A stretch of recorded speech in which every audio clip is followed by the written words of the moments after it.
کہا جاتا ہے کہ آج کے دور میں اگر کوئی اتنی لمبی چوڑی نیکیاں نہیں بھی کر رہا، صرف گناہوں سے دور ہے،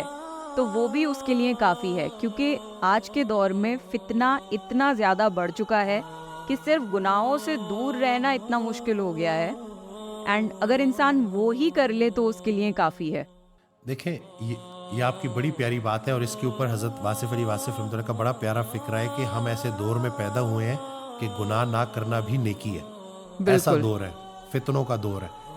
لیکن اس میں یہی ہے نا کہ وہ جو ضمیر کی آواز ہے نا، وہ اگر آ رہی ہے تو انسان اگر غلطی کرے گا بھی نا تو فوراً توبہ کی طرف جائے گا۔ ہم نے ہر حال میں نا وہ جو توبہ کا دروازہ ہے نا، اس کو اپنے ذہن میں رکھنا ہے کہ اگر کسی نے حضرت سے پوچھا کہ توبہ تو کر لیتا ہوں لیکن پھر سے گناہ ہو جاتا ہے، تو انہوں نے جواب دیا کہ اگر گناہ کرتے ہوئے شرمندہ نہیں ہوتے تو توبہ کرتے ہوئے کیوں شرمندہ ہو رہے ہو؟